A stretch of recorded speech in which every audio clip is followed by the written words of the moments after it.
I hope everybody is doing well. I know here in Durham, North Carolina, we might be having to have people build arcs and all along those lines because there's definitely been some rainy weather, but not as bad as it's been in Jamaica and other places that have been hit by Melissa, that hurricane, and all along those lines. I think we're just getting remnants with a little bit of rain and all along that line because I know that it's been probably about 2 or 3 days of rain, and there's definitely some more rain today. It was a pretty intense rain on yesterday and all along those lines, but it's not been too bad. But folks are definitely doing what they can to stay dry as possible and all along those lines. And of course, people are following the sports world and they're following what's going on with the playoffs. I know that I made the mistake a couple of days ago of staying up for an 18 inning game. I didn't catch all of the game, but I did think I was up at least in the 14th or 15th inning and might have then finally got some rest. And then I woke up and found out it was a basically two games in one and all along those lines because they played 18 innings. And in that case, the Dodgers won. But then yesterday, Toronto came back. So we're in a 2-2 series and all along those lines. And this evening, they'll have a rubber match. Well, actually, it's a best of three series right now and all along those lines because they're tied 2-2. And the next game is in Dodger Stadium and all along those lines. And then they'll play at least one, maybe two more in Toronto. I don't know about my guess, but I'm thinking this could be a 7-game series, which is better than what the teams that I was rooting for did because they got swept by the Dodgers. Because as many of you know that watch this show, I went to Marquette. When I went to Marquette, I became a Milwaukee Brewers fan and all along those lines. And like I said, I was hoping that they could get at least one win, but they didn't get a win at all, lost both games at home, and then managed to lose both games in LA as well. So like I said, don't really have a dog in this particular fight and all along those lines, but it's still interesting to watch every once in a while, just like I've been catching some of the football games, and Bill Belichick is not doing that well at the UNC. As a matter of fact, I think his record might be the same as my record in fantasy football. I think they're like 2-5 or something like that, and that's what I am. I'm like 2-5, or it might even be 2-6 or something like that.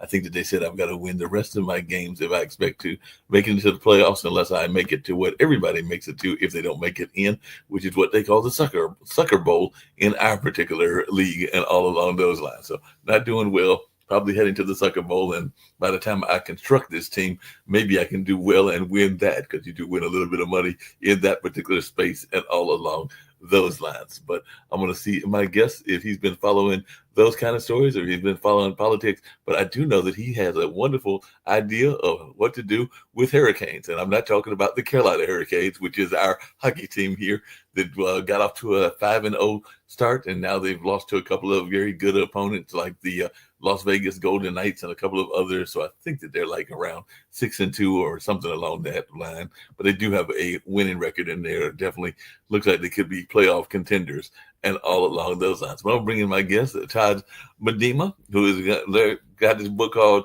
Author of How to Surf a Hurricane. So, and I don't think you're talking about surfing a holiday or hockey hurricane, but how to surf a real hurricane. And the folks in Jamaica might need to learn that lesson. So tell us about how to surf a hurricane, since apparently the folks in Jamaica got hit really hard, and I think it hit in Cuba really hard as well. I haven't seen those kind of intense hurricane winds, even though we do sometimes get them in North Carolina. There have been a number of hurricanes that have hit North Carolina.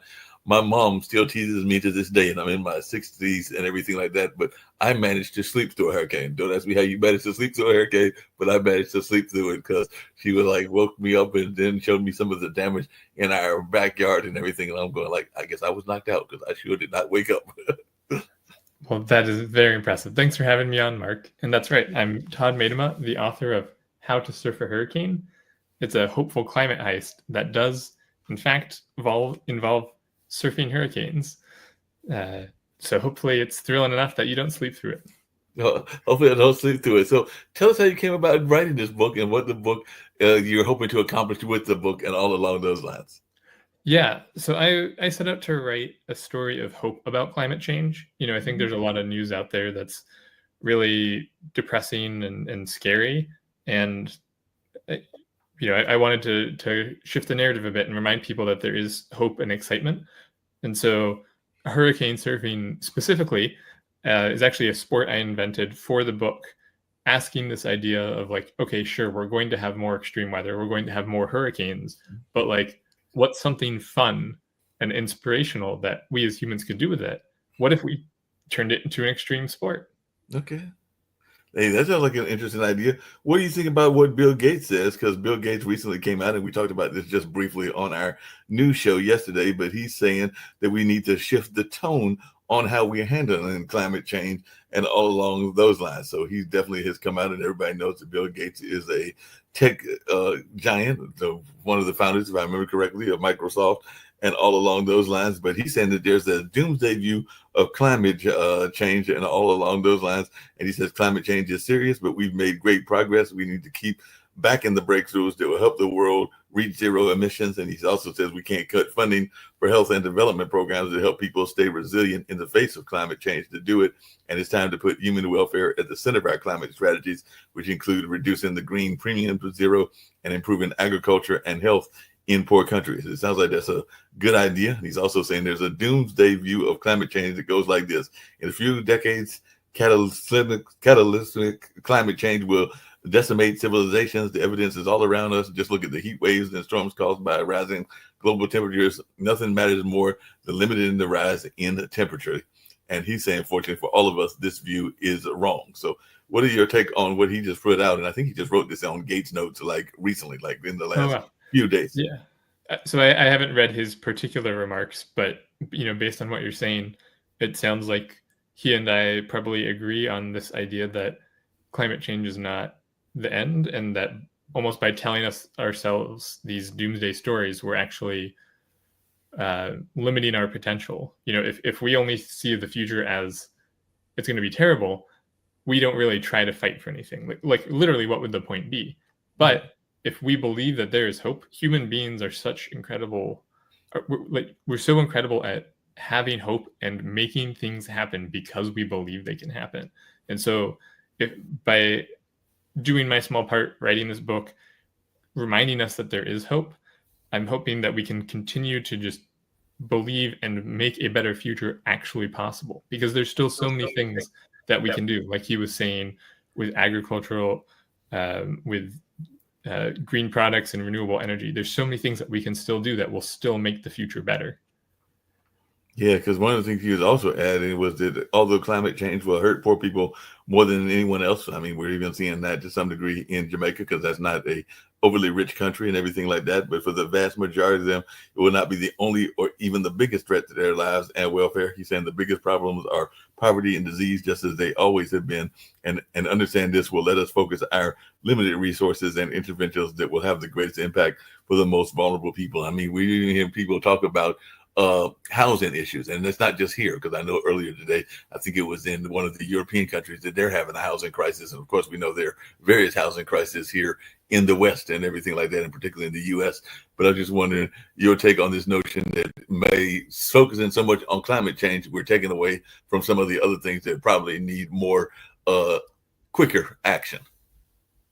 Yeah, I mean, it's an interesting discussion, right? Because it's hard to stack rank them, like, we should prioritize housing before climate, before like these other things. But I think it is actually really important that we recognize that there are multiple interconnected crises happening. Right. I heard a friend recently call it the poly crisis, and I think that's a pretty good term for it. This idea that there's a lot of different issues happening, and they're all kind of related.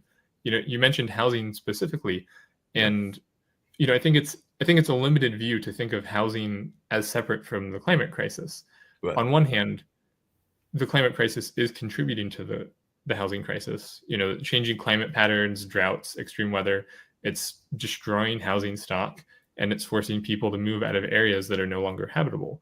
So it's contributing to housing. And housing can play a role in the climate crisis. Buildings are some of our biggest producers of emissions. And so if we think of them together, as we're building this new housing stock for climate refugees, we can build it smarter, more energy efficient housing to actually reduce our impact on the climate. Yeah, that makes a lot of sense. One of the founders of this particular network, Pod TV and everything like that, he sometimes brings up this notion. I'd love to hear your thought around it, because he ties it into climate and housing. He's asked the question, if you know that you're moving to an area that is impacted by climate, why would you move there and why would you stay there? Because he brings up like New Orleans and even people that have their houses on beachfront property, whether that's Miami or whether that's North Carolina and things along those lines. So I just wanted your take on that, because that's what some people will say, is that if you know that you're in a bad climate zone, that it ought to be just easy to move from those zones. But we know that not everybody has those resources that they can just up and leave and go to wherever they feel like going. And some of them are born into those zones, be it New Orleans or be it a number of other places.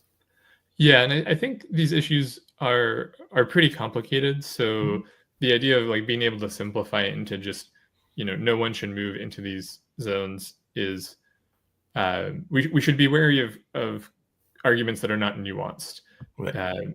You can turn it into a clickbaity headline. It's like, oh, like why would you move into a hurricane zone? But the reality is, like, a pretty significant portion of the East Coast is affected by hurricanes to some degree. Right.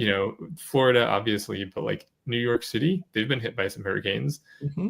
Even in Pittsburgh, Pennsylvania, like hundreds of miles inland, we've gotten the after effects of some pretty severe storms from hurricanes. And so it's kind of a bit of a dangerous oversimplification to be like, you shouldn't live in anywhere affected by climate change, because really, at the end of the day, everywhere is affected by it.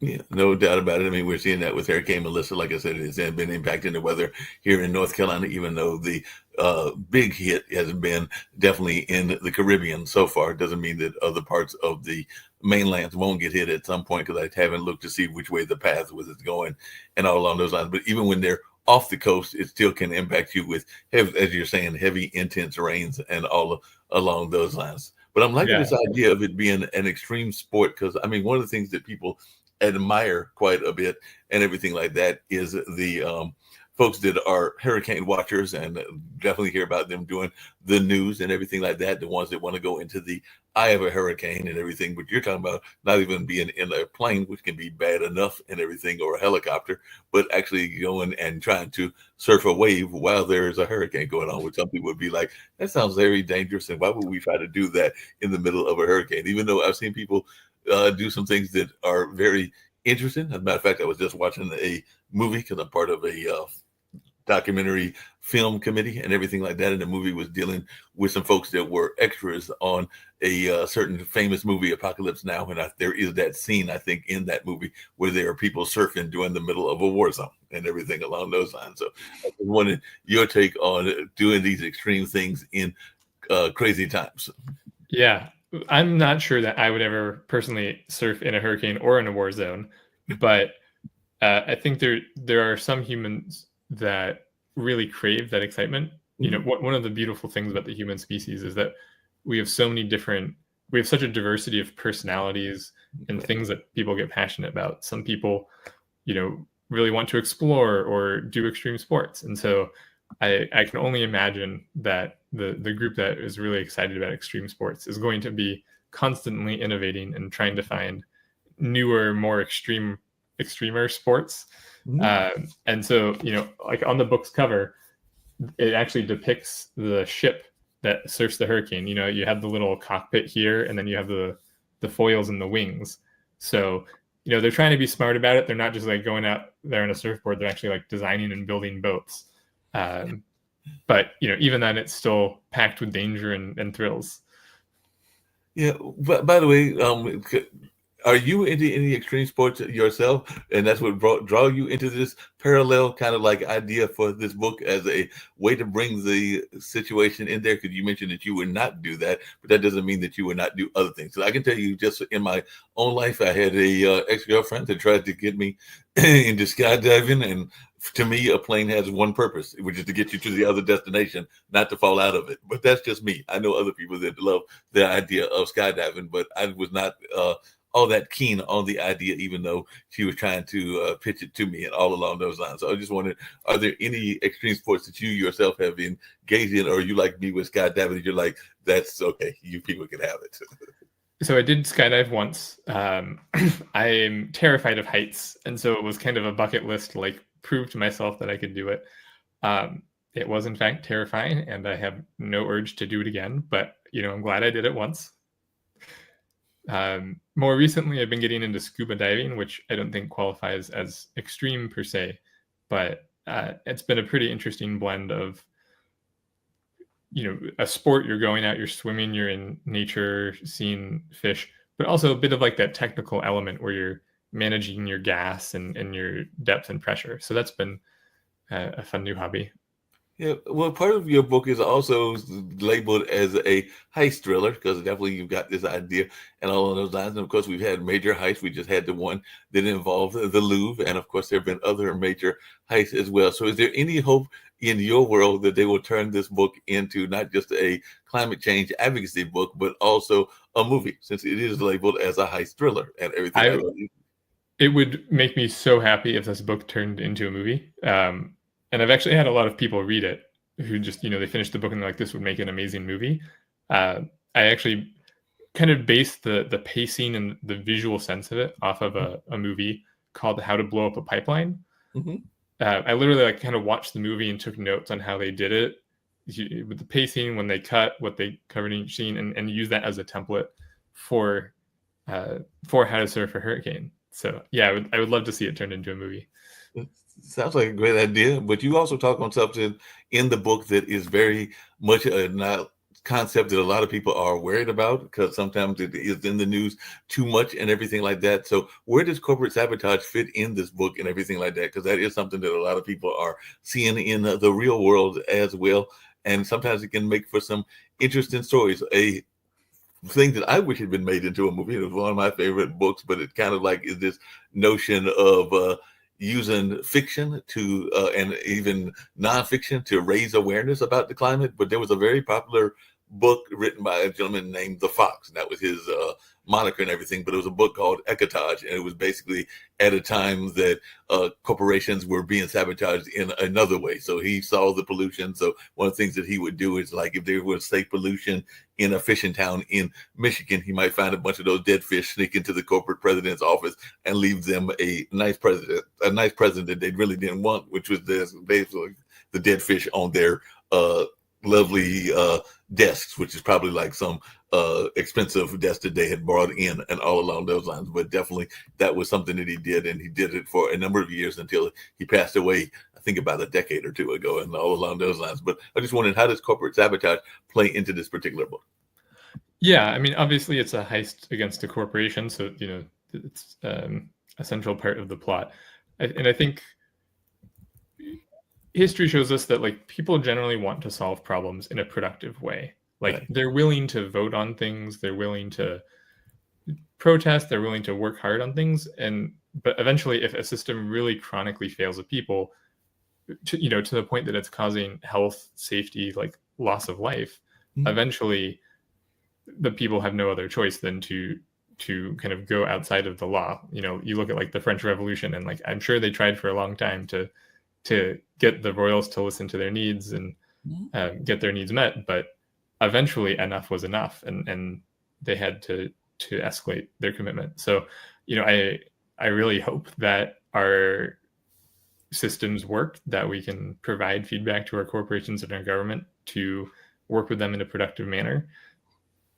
Yeah, that makes sense. When did you become a climate activist and everything like that? Because one of the things that we hear about climate activism is we hear certain names. I mean, Greta is definitely in the name quite a bit and all along those lines. And of course, she's been trying to get aid to the folks in Gaza and all in that space, and has been turned back, I think, 2 or 3 times, or maybe even more times than that. But I'm just wondering, were you somebody that, because you mentioned growing up in Pennsylvania, we know Pennsylvania has had some incidences where there had been some climate problems and everything, maybe not as much as Detroit, and definitely not where the where the climate justice movement was started. Because actually the climate justice, just to give you an idea of my thoughts around the climate justice movement, I was born here in Durham, which is where I live at now, the home of Duke University and North Carolina Central University, and a number of other great things, including the Research Triangle Park and all along those lines. But my teen years were spent in Warrenton. Warrenton was where the famous chemical dump was made, and some people would say that was the birthplace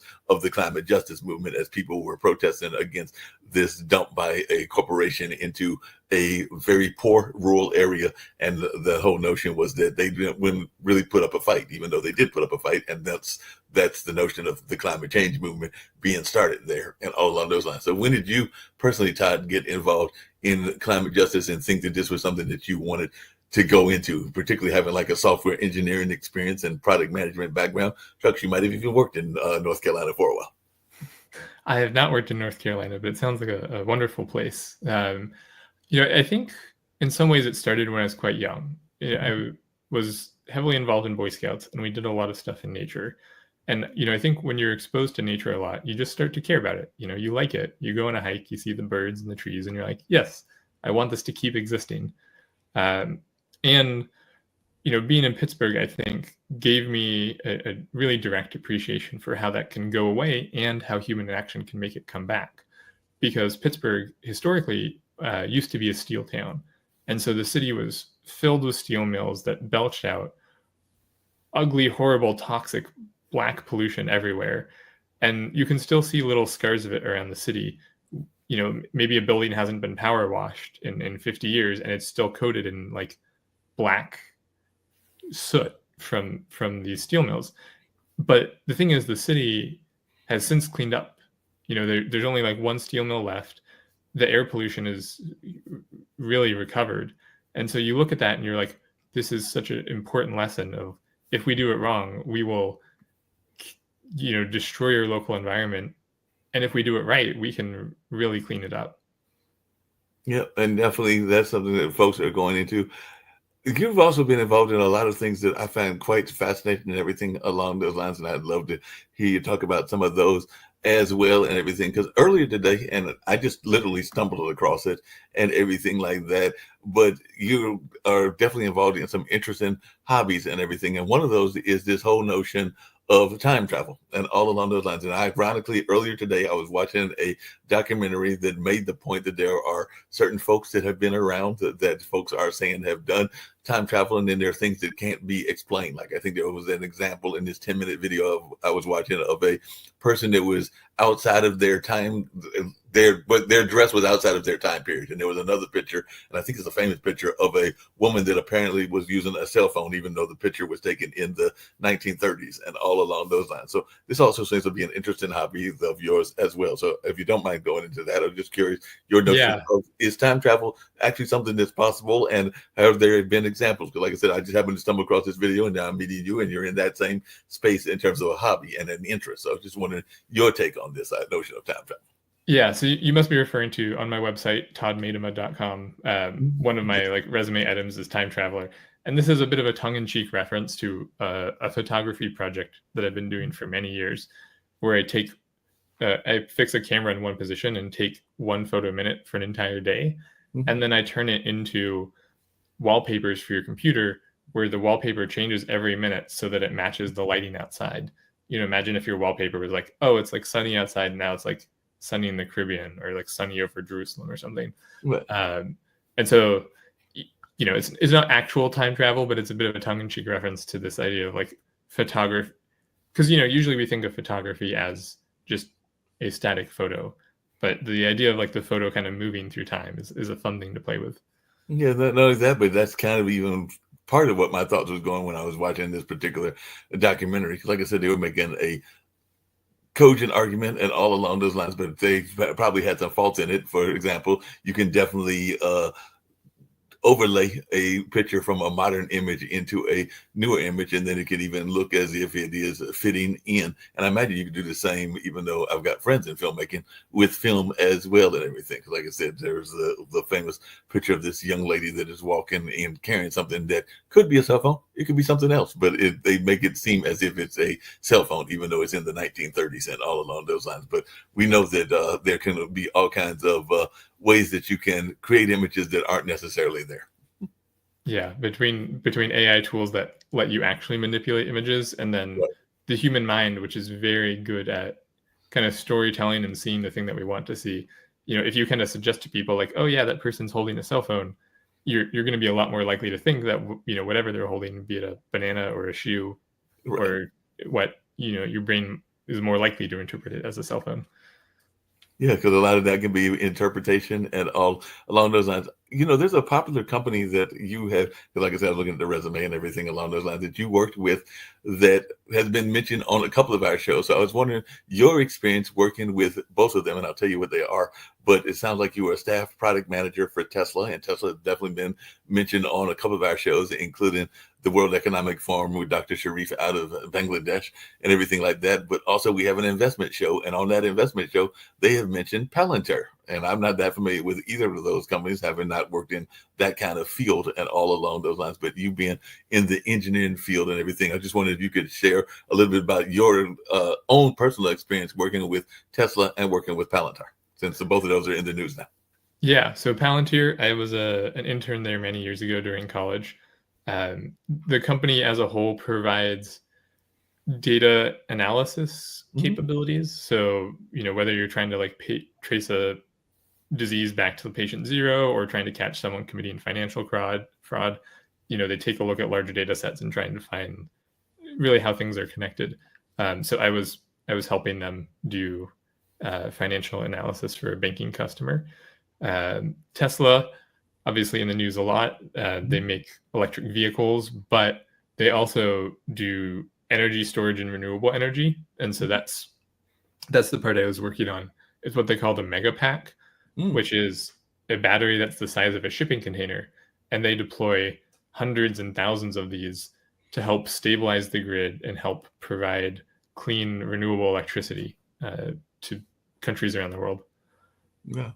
I've got friends that have driven for Uber, but you were actually working on the corporate side of Uber. So what was that like working with that particular company? Because they've been in the news as well. And like you said, it sounds like you might have been working on the self-driving part of it and all along those lines. And I know that that's been in the news quite often lately because they're trying to get away from having many of us drive a car, and that could even be a way to make the climate better. And I'm a non-driver, by the way. I get around by mass transit, the buses, and some of the buses have even become more environmentally conscious because they're doing more things like with, I think, hydro and some other ways of making the buses more environmentally friendly. Yeah. So I did work on self-driving cars at Uber for a bit. It was kind of a childhood dream of mine. Grew up watching sci-fi and thinking that it'd be so cool to help build self-driving cars. And I mean, it's a very cool field to work in. It's really at the bleeding edge of technology and what we're capable of doing as humans. Easily on par, if not much more complicated than going to the moon. And so it was very cool to work on that. And, I think self-driving as a whole is a technology, just like any other technology, where it can be kind of used for good or bad. Take nuclear technology, for example. You can either turn it into clean, unlimited nuclear power or nuclear bombs. And self-driving has kind of a similar challenge in front of it, which is we can either deploy self-driving as this limited, expensive tool, just for elite people to kind of further get economic advantage of you're already a millionaire and now you can work while your car drives itself to work.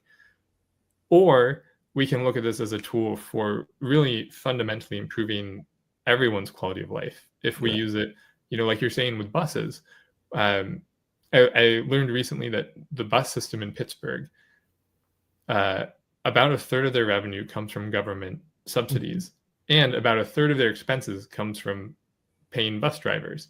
And so you look at that and you think, wait, if we can have autonomous buses, we can eliminate any form of government subsidy and make the bus system self-funding and have so many more buses available to people, and just how profoundly that would improve everyone's quality of life in just accessibility to transit. And then, these buses are electric, and so it's reducing traffic, it's improving our air quality. There's such an opportunity for hope there.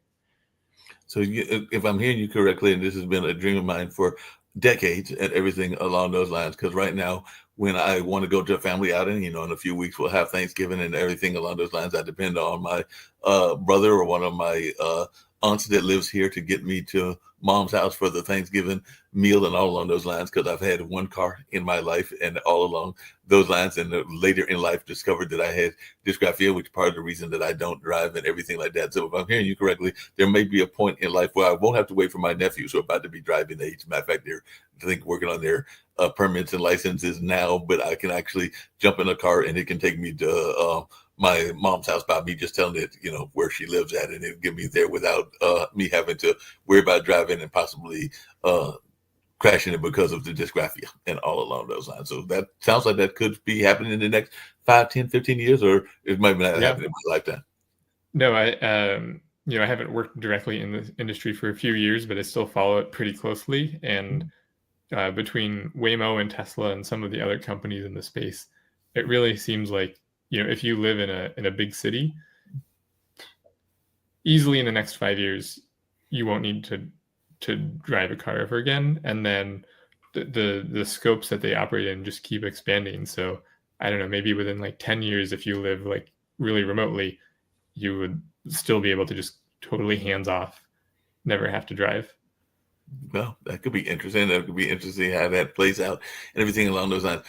One of the things that we have on this network, and it's a friend of mine has been involved in it. He's actually involved in a number of ways in it. And he used to have a show called The Gamers Den and all along those lines. But I saw that you were also a game designer. So I just wondered if you could tell a little bit about what Expedition is, Electrify, and Solarpunk Pen Pals, because apparently you've designed these games or helped in the design of these games and all along those lines. And I do know that, like I said, Gamers Den is on hiatus at the moment, but it may come back on the network. But he does appear on our new show as well. So I'd love to hear your thoughts on the game industry and your involvement with it. Yeah, so I've designed 3 games. The first is Expedition, the role-playing card game, and it's kind of like Dungeons and Dragons for busy people. Okay. It's a deck of cards and a companion app with over 100 stories built in that you can play through. You don't even need a dungeon master. So it's light and fun. Raised over 100,000 on Kickstarter, and has been. We have an active community of people who are writing new stories for it. So if that interests you, you can check it out at expeditiongame.com. After that, as I got more into climate, I wondered how we could use game design to help educate people about the climate. And so I created this Electrify, which is a game that teaches people specifically about renewable energy. It's kind of like a tycoon style game where you're running an electricity company and you have to make decisions about, what power plants to build, balancing your budget, your emissions, making sure your customers don't have blackouts. And so that's a free web game available at electrifygame.com. And then most recently, actually as an artifact of writing the book, I've gotten more into the Solarpunk community.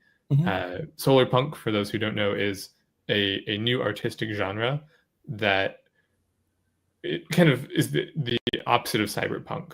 Like cyberpunk is very technology is going to make the future miserable, and like the best we can do is like rebel. And solarpunk is we as humans working with nature can make the future awesome, and we're going to like rebel against the shitty system by just like making things awesome with each other. And so in discovering this genre, and it's very new and not a lot of people have heard about it. So I partnered with an artist to make an activity called Solarpunk Pen Pals, which is a cozy storytelling activity for 2 or more people where you imagine a hopeful solarpunk future, and then you picture yourself in it, or you come up with a character in that future, and you write letters back to each other, just pen pal letters. And we've had a lot of people go through that activity and really walk away like crying out of just like joy and hope and optimism and inspiration. It's really been beautiful to see. So if you're interested in doing that, it's a totally free activity. It's just solarpunkpenpals.com. Okay, I definitely know that some of our listeners and some of our folks that watch this show will definitely be interested in that, so I'll pass that information on to them. If I remember correctly, another group that you were involved with, I think was one of the sponsors. And if I'm wrong, correct me if I'm wrong. But I think that if I remember correctly, because I did attend it briefly, because I was doing that split shift work thing that I do sometimes, and all along those lines. But I think that if I remember correctly, some of the unions, but also Citizens Climate Lobby, was sponsors or part of the sponsors of the No King movement, and all along those lines and everything like that. So I just wanted your take on the Citizens Climate Lobby. And am I correct in thinking that they were one of the sponsoring organizations? Because I thought I saw their name associated with it, but I don't always remember everything correctly. I am 63. Yeah, I don't know if they sponsored No Kings or not. I'll have to look into that. But yeah, I volunteered with Citizens Climate Lobby for many years, and I love it. I think if you care about climate and you want to participate in it more, and are looking for a community to join, Citizens Climate Lobby is one of the best out there. They're really focused on direct, actionable solutions, especially in terms of lobbying the government. Citizens Climate Lobby, it's in the name. But while I was there, the big thing they were focusing on is this idea of a carbon fee and dividend, Right. which really spoke of how thoughtful the organization was about their approach. So a carbon fee and dividend is this idea that the government puts a fee on carbon emission at the source. So anytime you mine coal or oil or natural gas, you have to pay a fee for the carbon that it will eventually emit when you burn it. But it's not a tax. The government's not just taking that money and like hiring more soldiers, but it's a fee and dividend, which means all of that money, every single dollar, gets returned to you as a citizen. So you might pay more at the pump for your gasoline, but you get that money back. But what it does is it creates this amazing market incentive where things actually cost their impact. Right now, carbon emission is this hidden externality that no one really knows, like, oh, how much carbon is in my carton of eggs. But by making it very explicit of like, oh, gas is more expensive because it has a lot of carbon in it, you as a consumer can make a very easy choice. You're going to buy the cheaper thing, and the cheaper thing is now better for the planet. Just this beautiful, perfectly engineered thing where you're giving the money back to the people while letting them make smarter choices about what's less impactful. Yeah, that makes sense and everything like that. I know that here in North Carolina, there's been a lot of activity around unions and around workers' rights and things along those lines. And definitely there are a number of organizations. And I know in Pennsylvania, there's also been a lot.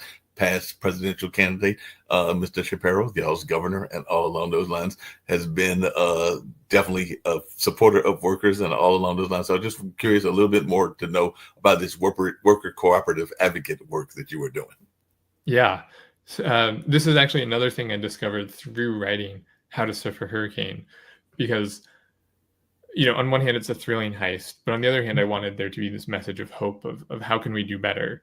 Right. And so one of the dichotomies is like, they're stealing from this big, kind of evil corporation that's very exploitive. And so then, the question is, well, like, what could we do instead? Because you can't just get rid of something, you have to have a replacement. Right. And so in doing my research for this, I discovered this idea of worker-owned cooperatives, which is, everyone that works at a company, they get a portion of the profits back, and they have a say in how the company is run, which is this incredible idea of like, what if there wasn't like one billionaire at the top funneling like all of the money in the world into their like Swiss bank account?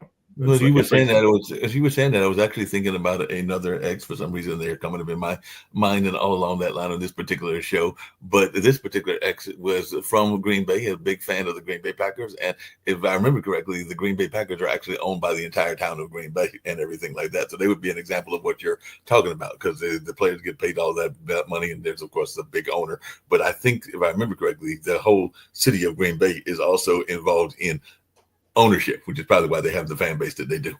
That would be very cool. And yeah, there's actually a lot of examples of this working successfully. Like the Green Bay Packers, there's actually a lot of utility companies, for example, that are owned by the city.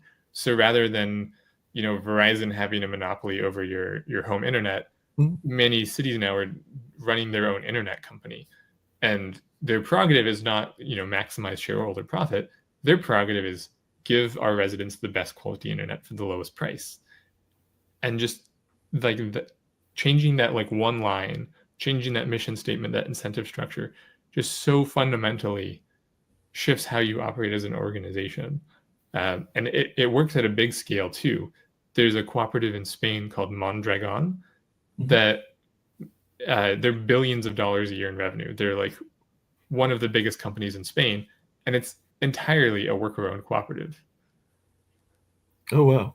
I have to ask Nick about that because Nick just is the founder that I mentioned earlier and everything like that. But he's actually just recently moved with his wife to Spain. He actually moved with his wife and a dog, but the dog didn't like the move and passed away, unfortunately, and everything like that. But he did move to Spain. I think they've been there less than a year, but if they just recently moved there, so they were one of those expats that we hear people talking about all the time and everything like that. So he just recently moved there. It might be a little bit over a year, but he's one of the founders along with Kim Calhoun, who is in the engineering space and all along those lines. But one of the things that they talk about quite often, I'd love to hear your thoughts around this, because if I'm hearing you correctly, and it's probably part of the reason that you did this particular book and all along those lines, is that a lot of the stuff that we're talking about on this particular episode are not talked about in the school system. So that's one of Nick and Ken's frustrations. They're thinking about it from the standpoint of fiscal literacy and all along those lines, and some of the topics that they would like to hear talked about more. But I'm thinking climate change isn't talked that much as well. As a matter of fact, I was watching 60 Minutes and they had a exercise, a longevity guru, and he was talking about how he's got his physician degree, his medical degree, and everything like that. But he did not remember in college or in high school taking a course in nutrition, and definitely didn't remember taking a course in longevity and a number of other things that probably should be taught that aren't taught. So I just wanted your take on, are we doing enough in our education system, either higher ed or lower ed, to deal with these topics of climate and its impact, and what we can do better? Yeah, I think education is a very challenging field. I'm so grateful for the teachers that we have, because, especially in the current government that's removing funding and creating it, making it more and more difficult to actually teach kids. It's hard work. And when I was making the electricity game Electrify, I was surprised to see, I created it as an educational tool. So I actually went to classrooms and like gave a little lecture on electricity, and then had the kids play the game. And now obviously the kids love it. How often do you get to play a game in school? But the game was extremely educational. So I think it was actually a great use of their time to give them this understanding of how something so fundamental to their world, how electricity and electricity grids works.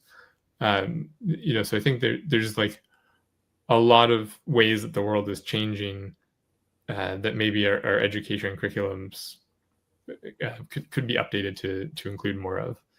Yeah, they definitely can be updated. I noticed you also did some work in your career and in your life in the field that some people are, and you kind of alluded to it, even in the climate change, being afraid of, because they're afraid that they're going to come and take our jobs. And I'm not talking about immigration, but I'm talking about the robots. So I just wanted your take on this, because you are a fifth-year scholar apparently in robotics and urban design, and you got a lot of folks that are looking at some of our restaurants and are afraid that eventually they'll go to the restaurant, and instead of having a human server, they'll have a robot server or a robot waiter. Kind of reminds me of the robot from the Jetsons, because I'm of that age that I remember the Jetsons and all along those lines. But I just wanted your take on where we are with the robotics, and is it something that folks should be fearful of the way that some people are? It's interesting. I studied robotics at Carnegie Mellon, and then now Tesla is also doing their Optimus humanoid robot. And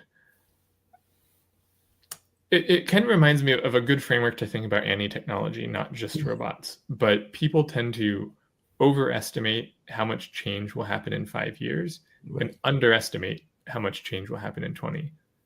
So, we kind of tend to think, we'll have flying cars in 5 years, and in 20 years it'll be the same. Like, we'll just have the same thing. In reality, not too much is going to change in 5 years, but the amount of change that's going to happen in 20 years is almost incomprehensible.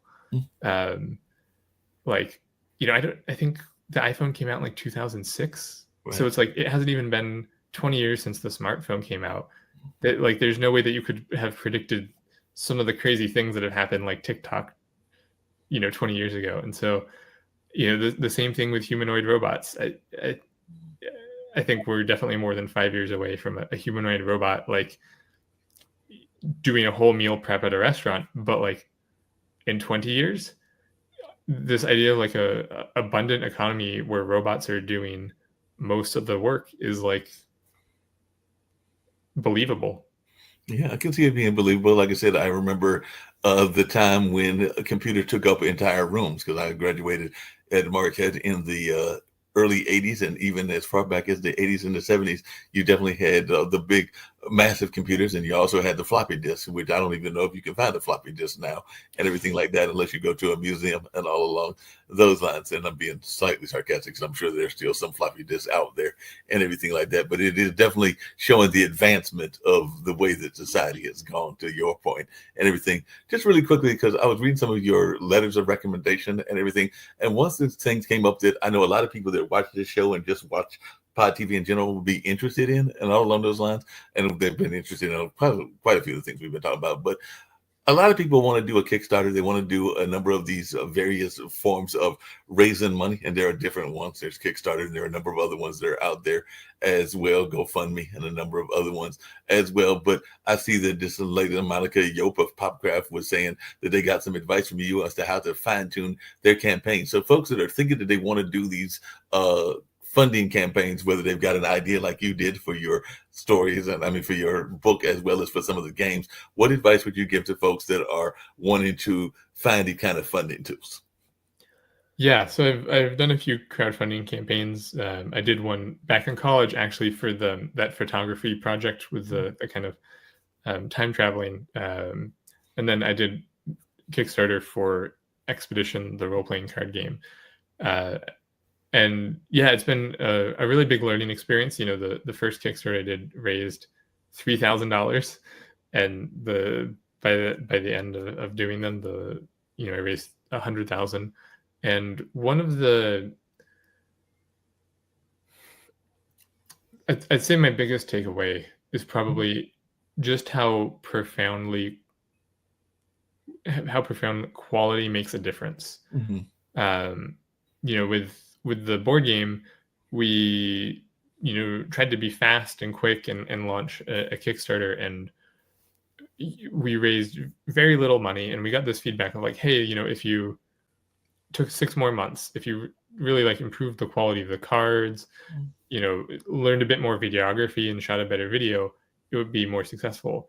And it was I think in the first 3 days before and after, we raised 7 times as much money. Wow. And so I think quality has this almost like exponentially positive impact on whatever you're doing. Like a 10% boost in quality will yield a more than 10% increase in how successful that thing would be. And so, yeah, anyone looking to do a crowdfunding campaign or such, I'd recommend like to invest just that little bit of extra time, go like just a little bit above and beyond, and just make it as high quality as possible. Yeah, that makes a lot of sense. And that sounds like some very solid advice that a lot of times people don't do and everything like that. On this network and on this show, I've had a lot of people that have been surprised by basic things that they didn't have. So I was wondering, as one that probably didn't study business per se in terms of a degree and everything, how quickly did you get into having an understanding that you needed certain things that businesses need, whether that's a mission statement or whether that's a business plan or a number of these other things that are very basic, but a lot of times when you talk to people in business, they don't have them right away and everything like that. So I just wondered, how quickly was the learning curve for you that you realized that you needed that as well as needed certain people on your team, like an accountant and maybe a lawyer and some other folks that you probably needed on your team as well? Yeah, it's a really interesting question because it's also very easy to get caught up in these. You could have this idea, and then before doing anything else, you could spend thousands of dollars and frankly years of time perfecting your mission statement, hiring a good lawyer. You could do all that without even knowing if your business works or not. Right. And so my suggestion is to first and foremost figure out if it's a viable business before coming up with a mission statement or even before trying to launch a Kickstarter. The question is like, do I have a thing here that gets people excited, that people are willing to pay for? and really kind of testing and refining that as much as possible before. I guess there's like pre-market fit and post-market fit, and so you really want to like refine your market fit as much as possible with as little bureaucracy as possible, no mission statements, no lawyers, whatever. And then once you kind of hit this inflection point where you're like, I'm sure that people want this thing, then like, okay, it's time to get serious. It's time to hire the accountant and do a Kickstarter and all that. And with Expedition, for example, we did 100+ play tests where we had friends over, we invited strangers over, we went to different locations to get different diverse groups of people where we just played the game with them. We took notes. We were like, are they enjoying it? What's working? What's not working? And so through that, we were able to really like focus on refining the concept. Very low cost, very fast. Yeah, and then that makes sense. And then launch. Yeah, that makes sense. I'm going to bring in another person who's had to do a lot of that kind of work in their work as well. So we've got Deborah Muth, who is another guest here at the dinner party, and she's actually from an area that I know quite well, as I was alluding to earlier. Deb, it looks like you are working in Milwaukee in alternative medicine and all along those lines. And I actually went to Marquette, which is in Milwaukee, and that's where I became a Brewers fan. And I'm still regretting the fact that we didn't make it to the World Series, even though there's a great World Series going on between Toronto and the Dodgers and everything. But it looks like you're doing some work in women's regenerative medicine and all along those lines. And you're talking about how doctors can turn pain into purpose. So share a little bit about your story as well, because that's what the dinner party is. I invite different people on that don't know each other, and we just kind of like have a casual conversation and learn from each other. Absolutely. Well, nice to meet you, Mark. Nice to see you, Todd. So yes, I am just outside of Milwaukee. I'm in Waukesha, Wisconsin, so about 20 minutes outside of Milwaukee. Been here my whole life. Been in the integrated medicine space for 27 years now.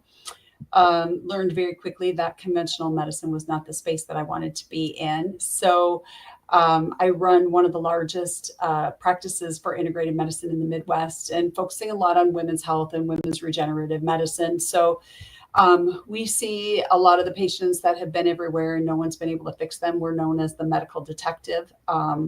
So we kind of dive in and find their root cause and then create an individual treatment plan for each individual person. And we set it apart uniquely for each person. So there's no cookie cutter medicine here at all. Well, it's interesting you say that, because Deb, one of the things that I was talking about with Todd is this notion of maybe us thinking outside of the norm, because he's written a heist thriller that actually is addressing the climate change issue and all along those lines. And it looks like you're thinking outside of the box as well and everything like that. So I just wonder, how much is this notion of thinking outside the box what helps you, Deb? And maybe even if you want to answer that as well, Todd, even though we've been having this conversation for a few minutes, but definitely I'd love to hear your notion of how thinking outside the box has helped you create these ideas even in women's health. Absolutely. Since I've worked with so many patients that have seen so many doctors, like it's not unusual for them to come in here and have seen 15 or 20 doctors before they get to me. If I didn't think outside the box, they wouldn't be here, because they already had all the traditional workup. They've already ruled out everything traditionally. And so having to look at their lifestyle, where they live, what their exposures have been like. Have they lived around toxic dumps? Have they been in the military and traveled around? What kinds of things have they been exposed to environmentally that could be causing some of their issues? We really needed to start thinking outside the box and looking at, have you traveled outside of the country? Were you exposed to parasites or bugs or Lyme disease or any of those kinds of things? Is the house that you live in toxic? Could that possibly be the cause? And those are all things that traditional medicine just doesn't look at. We also have had to look at some different lab testing that people don't look at. We have some clients with a lot of neurological diseases, and the traditional MRI doesn't always fit the picture. It doesn't show us what we need. So we've had to go and say, okay, can you reset your MRI to calibrate for this so that we can look at what's going on in the cervical spine, or we can look at what's going on in the brain differently? Can we identify how many neurotransmitters they have in their brain, or if those neurotransmitters are getting to the brain? And a lot of times the traditional medicine system doesn't like us for that, because they have to change everything they're doing for one patient. But by doing that, it oftentimes gets the patient the answer that they've been looking for. Sometimes it's not what they wanted to hear, but it also often gets them the answer so that we can move forward and try to find a a treatment that'll work for them. Yeah, Deborah and Todd, if you want to jump in, you can as well. How much is climate playing into our health and everything like that? Because I know that even here in North Carolina, there have been a number of people that have found that they were living in mold infested places, whether that was in public housing or regular housing or even apartments and all along those lines. And of course, there's been definitely other environmental issues that are out there. You mentioned even people living near toxic dumps and things like that. That's one of the things I was talking about to Todd, is that I grew up in Warrenton, which is the home of the social justice movement and all, or some people call it the climate justice movement, because of the chemical dump that was done in that rural part of North Carolina as well as Virginia some almost 50 years ago, because it was like in the late 70s and all along those lines. But I just wanted your take on how much the environment plays into our health. Oh, I think it's huge. I don't think we give it enough respect for what it is. You know, the water's toxic, the air is toxic. These companies have their quote unquote accidental spills, and they dump all these toxic chemicals into our water supply system, into our ground. And then we think that, oh, it's not going to hurt anything. But a lot of those chemicals stick around for 100 years. And then we build on it, we grow on it, we do all these things on it. And I don't think we're taking that seriously enough at all. Mold is a huge issue for the majority of our patients. Probably 80% of our patients have either lived or worked into a building that had water damage that started their illness, suppressed their immune system, which then led them to develop all kinds of other problems. They get exposed to infections, which they can't clear. They develop something called mast cell activation syndrome, where their immune system doesn't function the way it's supposed to, and they start reacting to all kinds of things. It's a big issue. And I think it's going to be bigger. COVID has not helped that. It's made it a whole lot worse. Both the illness and the vaccine have just decimated so many people's lives. It's really sad. Yeah, it sounds like it and everything. What's your take on that, Todd? Just the environment and how it's impacted, even in your own research with your book? Yeah, I mean, I think there is absolutely a strong correlation to health, and you know, per that point about mold in buildings, I designed an energy efficient house in Pittsburgh, and it was interesting to learn how architecture and climate are connected. You know, we design our buildings for some expectation about how the climate is going to be. You know, we kind of know in Phoenix, Arizona, it's been like this historically, and in Boston, Massachusetts, it's like this. And so that's how we design buildings within that expectation. But as the climate's changing, we're going more and more outside of those expectations. And so you might design a building's, water moisture envelope for so much rain, such high humidity and temperature. But when we start going outside of that, the building's not going to be able to keep up. It wasn't designed for that. And so, yeah, it's all connected. Yeah, it's definitely all connected. Deb, speaking of things that are all connected, I kind of alluded to it earlier when I was talking to Todd and everything. But when I was I'm in my 60s now, but I was in my, I think 30s, or maybe it was around that age.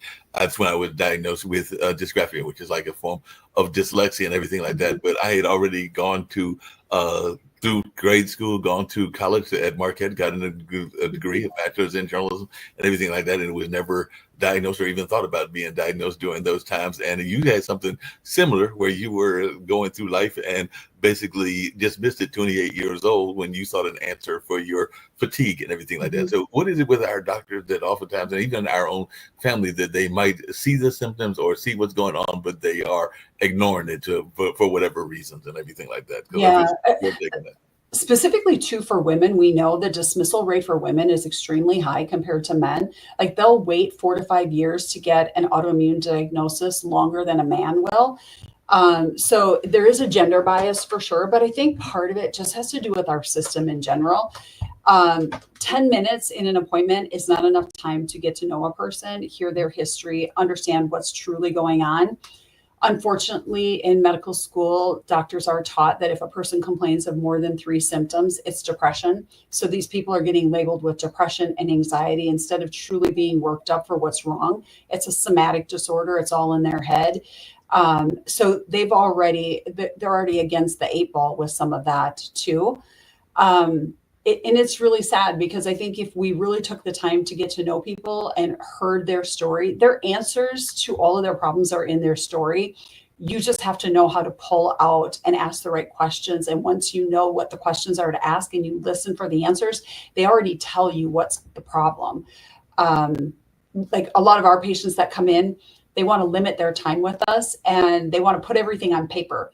For me, I love to hear the story. I need to hear the story, because when I hear the story, it's like, okay, this happened here, this happened there, but what about this? What about that? It makes us think about all those different questions and all those different scenarios that could be causing problems. And it's different when you hear it versus seeing it on paper. And everything is becoming so electronic now that it's taking away from a lot of that connectedness with the person and the patient and the doctor. But one of the things I was talking to Todd about, and I'd love to hear your take on it as well, is how much do you think that we're dependent on telemedicine and some of the other things? Because one of the things I was talking to him about is this notion, because he's worked in robotics, of robots working in restaurants and all along those lines. But we're also hearing about a number of people that are looking for the day that we might not see a doctor, but we'll see a robot doing the medicine. And there are even robots doing certain medicine even now and everything like that. But I just wanted your take on this notion of the modern day of medicine.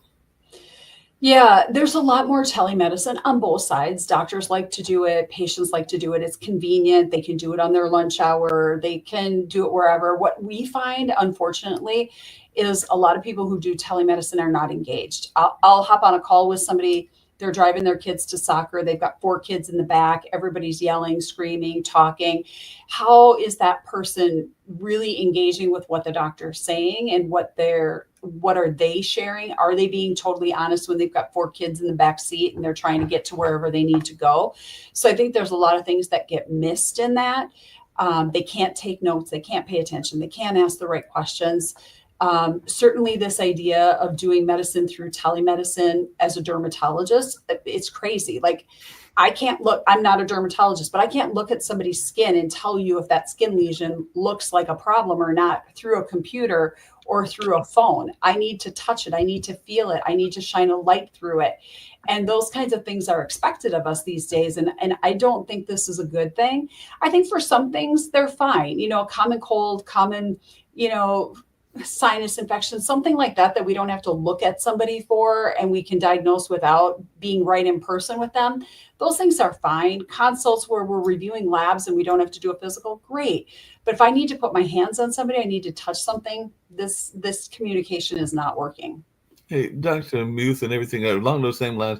I was watching, I mentioned to Todd earlier, 60 Minutes. They had different interesting pieces. One was on a mentalist, but there was a gentleman that's a longevity expert. I'm trying to think his name. I think it's Adi or something like that. But one of the things that he was talking about was this notion of doing like a regular MRI on a regular basis, which sounds good for somebody like Elon Musk and those that can afford it and everything like that. But I just wanted your take on this notion of a lot of the medicine that we have is very expensive medicine. Like I said, it sounds great if you can get an MRI on a regular basis, but the average person that's working at, say, Walmart or Walgreens cannot afford a yearly mammogram. I mean, a yearly MRI. They can barely afford a yearly mammogram.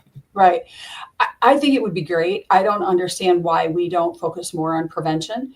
What the insurance pays for an MRI is very different than what the hospital bills the insurance. They may bill $3,000 plus. The hospital's actually getting paid maybe $250, $300, and they don't discount that off to the patient who doesn't have insurance or doesn't have coverage. But at the end of the day, if we could do an MRI on somebody on an annual basis and pick up very minute changes, very early cancer detection, very early, anything, it would save the system so much money. We have an opportunity to test for cancer by a blood test that we've been waiting for approval on for over 15 years for insurance coverage. It costs $1,000 to do it. And it could save potentially hundreds of thousands of dollars if we caught it at stage 1 versus stage 4. Why hasn't Medicare, Medicaid, insurance companies picked this up yet? It doesn't make any sense. You have cancer societies backing this test and wanting it available, but yet our insurance system is saying no. This is ridiculous. But isn't part of the problem, and I'm always going to get myself in trouble with some of my fellow North Carolinians and everything, is the power that the pharmaceutical companies have and everything like that. And I have friends that have worked for GlaxoSmithKline and Pfizer and a number of the other ones here, because this is definitely a forefront area of the whole notion of research and everything like that. And those are just two of the companies. I mean, I could also mention Bristol Myers, that I think has offices here, and there are a number of others as well. But they do seem to have a significant amount of clout in the government. It doesn't matter whether it's a Democrat or a Republican that's in charge and everything. Yeah, very, very big lobbyists with very big pockets, you know. And we have to understand our healthcare system is a for-profit system. I don't have a problem with a for-profit system as long as you're not raping people for healthcare costs. You know, yes, I understand you have to pay your shareholders. Yes, I understand we have to have funding for research and all of those kinds of things. But we also don't have to charge $10,000 for something that the insurance is going to reimburse $500 for. And then the person that doesn't have insurance still pays $10,000. That's ridiculous. It doesn't have to have the cost attached to this. We have huge write-offs in order for them to continue to be not-for-profit organizations and not-for-profit hospitals. But that's only because they have these huge write-off amounts. And the CEOs are still making multiple figures in their pocketbook, when we could do things very differently. We could set up a system that provides a reimbursement based on outcomes, not based on the number of tests we do, which would significantly reduce the cost of healthcare to everybody and give everybody better outcomes in the long run. And it would save everybody money. Yeah, that makes a lot of sense. I know that one of the things that you talk about on one of your pages and everything is this notion of being a dedicated medical detective and all along those lines. So what in your mind is a medical detective and everything like that? Because I don't hear many doctors describe themselves that way, but that's one of the ways you describe yourself. Yeah. So I think being a medical detective is really important. It's the notion of setting everything aside that we've learned and trying to unlearn what we've learned, and then always learning new things, but always looking for the answer. Like I will tell a patient, I will not give up on you until we find the answer. The answer may not be black and white. It may not be right in front of us the way we think it is. It may take us a little bit to figure it out, but I will not give up. I will keep searching until we find the answer and find the solution to the problem. Again, sometimes that doesn't mean I can't make everybody 100% better, but my goal is to make somebody 70 to 80% better. And if we keep looking for the right answers, we'll find the answers, which then will give us the tools to fix the problem. And one of your other websites, you describe yourself as a vibrant female. And I imagine it can be a version of a vibrant male as well. So what is a vibrant female, and how important is it for us to understand our food situation as well? Because I know that's something that you also talk about. Yeah, absolutely. You know, I think being a vibrant female or being a vibrant male is really owning who you are, understanding that men and women are very different. It's okay to be feminine. It's okay to be masculine. I can be in a man's world and I can run multiple businesses, but I don't have to take on the masculine energy to do that. I can stay in my feminine power and still run a business and still be successful and not be pushed over. And I feel the same thing with male energy. I don't think men have to always become softer in order to communicate or connect with who they are. I think it's about being who we are and being true to ourselves as men and as women, and being the best version of that we can be. Really quickly, and this is for both of you and everything, how do you do that balance of work-life balance and everything like that? Todd, of a certain age and a little bit younger than both of us and everything, but I'm going like Deb. I would never have guessed that you're a wife of 35 years, a mother of 3, and a grandmother of 4. But it's based on this conversation and everything. But you've also got a farm in Wisconsin, which has got a certain amount of fruit. I'm not sure what fruit they are and everything like that. But how do you do that work balance thing that so many people are trying to figure out how to do? Yeah, Todd, I'll let you go first on that one. Oh, that's a big one. You know, when I was younger, I subscribed to the FIRE mentality, financial independence, retire early. And the whole mentality of that group was like, work your ass off, save a bunch of money, and then you don't have to work. Mm-hmm. And what I realized as I started getting into the climate movement was, you know, okay, even if you have enough money where you didn't need to work, you would still want to do something with your life. Mm-hmm. And it's a bit ridiculous to I don't know, it'd be quite silly to like, retire when you're 30 or something and then just like spend the next 60 years in the Bahamas. Like we have an innate need to have meaning and purpose and connection in our life that comes in part from work. And so then my mentality shifted to working on things that I care about where it doesn't really feel like work. Like, yes, writing this book was 2 years of work, but it was like deeply engaging, creative work. And I literally did it without receiving money. I lost money in the book. Books are a terrible way to try and make money. But the point is, for me at least, work-life balance is like, stop thinking about work as this like thing that you hate that you're trying to minimize, and start thinking about it as like a holistic part of what brings you passion and joy in your life. Yeah, that makes sense. I definitely want to hear from you, Deb, about this work-life balance. But as you were just saying that, Todd, I was thinking that most of the people that I know that are retired, that are successful, are just what you said, that they are still engaged in something, even though they might have retired from the corporate world. I mean, my dad retired as a professor from UNC a number of years ago and everything, but he is still a very avid artist, and he does a lot of work in photography and gourd design and a number of other art forms and everything like that. And his lady love, because he's been with her longer than he was with my mom and everything like that, is still avid in her dancing. And she's dad's 83, so I think she's well into like her late 70s or something like that. She might even be pushing near 80 herself and everything like that. But she's still very much engaged. And even my mom, who doesn't necessarily have those kind of hobbies or interests, is still the matriarch of the family. So a lot of times people are still coming to her in that matriarch role. So she's still engaged in the community, even if she's not working a job, because she was she ran a major trust fund here in North Carolina for several years and everything, and has been retired now for about 10 and all along those lines. But I just wanted your take on this notion that like Todd was saying, that you got to stop working, even that you have to stop being engaged even after you stop working.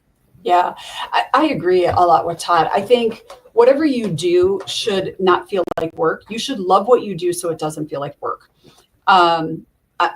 I am difficult. I'm a difficult person for work-life balance because I love what I do. So because I love it, it doesn't feel like work. I don't really ever not do it. I'm always reading things about healthcare, or I'm watching things, or I'm learning things. I have very little downtime to just sit and watch a movie. That doesn't engage me. I don't like that. I do it from time to time, but it's not what feeds my brain. And I know not everyone is like that, and that's okay.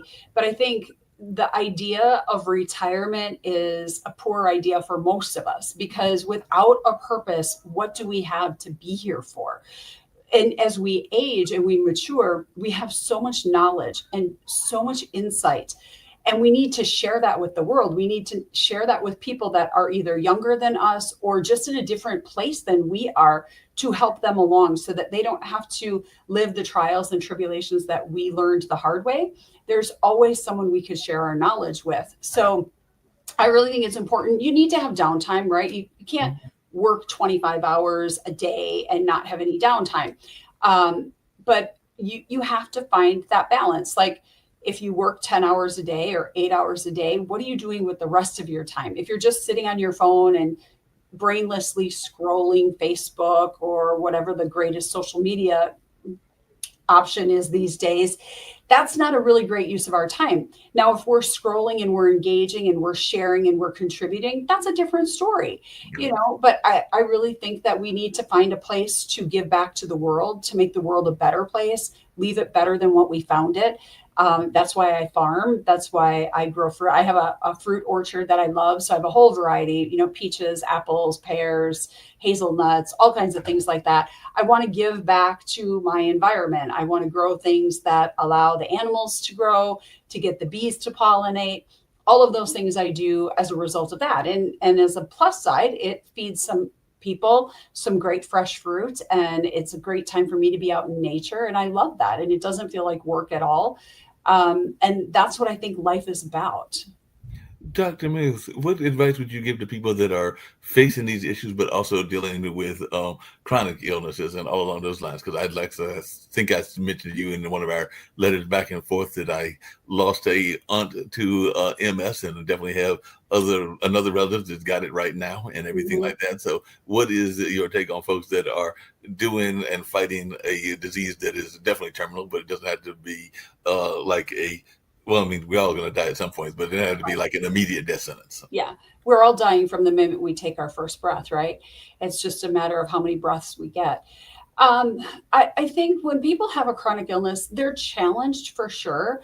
And sometimes they're limited in what they can do, but that doesn't mean they can't do anything. They shouldn't give up. In 2022, I was told I had MS and I did not have MS, but I was told I had MS because of a brain scan, and it couldn't have been further from the truth. So I always tell people when you get a diagnosis of a chronic illness or a terminal diagnosis like that, you want to get a second opinion, even maybe a third opinion. And that's where you really want to start looking at integrative medicine along with your conventional medicine, because there are a lot of things that we can do in integrative medicine that conventional medicine is not allowed to do and they don't know about, that can make your life better, make the quality of your life better, and sometimes actually reverse the disease itself. I was able to completely reverse my white matter brain disease. I was able to grow my gray matter of my brain by 2 standard deviations in about 18 months. These things can happen, but you're not going to hear about those things happening in conventional medicine, unfortunately. So I always tell people, don't give up, keep working, keep doing what you can do. Even though you might have some physical limitations, that doesn't mean that you can't contribute in a different way. Yeah, that makes a lot of sense and everything along those lines. How about the food that we eat? Because a lot of times we also Mm. hear people talking about how bad the food is and all along those lines. And sometimes people are paying attention, but even when they go to the quote unquote more healthy food areas, they are also sometimes the most expensive. That's the reason Yeah. they're called Whole Foods, Whole Paycheck, Mhm. and everything Yeah. along those lines, which is one of its joke nicknames. Yeah, our food source is really not good these days. You know, we haven't rotated our soils and we don't add back enough nutrition to our soils in our conventional farming practices. You're better off buying at a farmer's market, buying directly from a farmer where you can talk to them about how they're growing, what they're doing to their soil, how they're preparing. Unfortunately, all of our seeds come from Monsanto. They've cornered the market on that, which means all of them contain Roundup unless you have organic seeds that by chance you were able to get.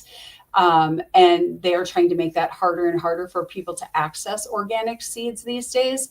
Um, you really want to look for when you're buying things. If you can buy it natural, buy it organic. It doesn't mean it's 100% organic. They can still use some pesticides and herbicides on their products, but it's a limited amount. You want to look for a label that says A peel, A, and then the word peel, Peel. That is a really bad product. That is Bill Gates' product. It's now being removed from the market in Europe. We're trying to remove it here in the US, and it looks like it's going to happen, but it's still a couple of years away before that won't be available to us. These are genetically modified things. These are things that are not real food. It's really not good for us.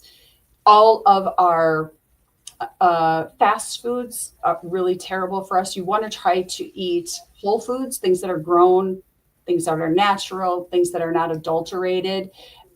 That's where you want to get most of your food from, but that is an expensive product, right? It's much easier to buy a bag of Cheetos. It's cheaper than it is to go and get a bunch of fresh fruit or fresh vegetables. And if you have to feed a lot of people, it's easier and cheaper to do that. But you're going to pay on the front end or you're going to pay on the back end. Either you feed your body what it needs and you pay up front and do that, or you're going to pay on the back end with a disease, one of the two. Yeah, isn't part of the problem though that we live in this fast-paced society where everything is quickness and all along those lines? Because I can tell you that earlier today, and I'll just admit it, I ordered some DoorDash, and it was from one of those fast food restaurants and all along those lines because it was one of those days where I was being busy here on Pod TV and other things, and didn't have necessarily what I wanted in the house and everything along those lines. So I do know that sometimes people are doing that, and then the other thing that happens on the flip side of that is that sometimes people hear certain words and they associate them with a certain time of the past. Because like I said, I saw that you were a herbalist, and I know what that means because I've got some friends that were definitely into nature, and even family members that were, including my mom and dad, that were into nature and knew what poke salad was and a number of other things that are natural here in the South. But sometimes people think of herbs and they automatically think of certain herbs that exist in the pot community, but they also think of like the 60s and the 70s and don't necessarily think of the more modern herbs that can be very healthy for you. That is very true. And people can grow herbs on their own. They can grow it on a porch. It doesn't need to be grown in a big field. You can grow them and pick them and cook them and eat them. And we do live in a fast-paced society, and it is easier to just, order up Domino's or order up whatever. But at the end of the day, it's just as easy to take an afternoon and food prep and put it in the freezer. And then when you don't have anything, you just pull it out and you warm it up and you eat it. And then you've got a healthy meal. The sad thing is, I think the art of cooking, the art of preparing food has gotten lost a couple of generations ago. A lot of people don't know how to cook. They don't like it. They're not good at it. It's too complicated. And we need to go back to that. We need to go back to cooking meals and having mealtime with our families and making that a special time for us. We do better as a family. We do better as a culture. Our bodies do better that way. And the more we can do that, the better off the society is going to be. But this is part of the problem, and this is for both you and Todd, is that we've gotten so dependent on communications and some of the technology, because I can tell you that even if I've gone to some of the local area restaurants, I run into families that are not having that family time that you're talking about. Like, when I go to see mom on Thanksgiving, we'll probably pull out spinners, which is like dominoes. It's a game where we might pull out Scrabble, and we'll have that family time of family competition and some fun enjoyment and everything, in addition to watching the football games of that day, because there's usually an NFL game on and everything along those lines. But I do know that a lot of times when I go out, I see people that are literally on their cell phones and having conversations with everybody but the people that are directly in front of them.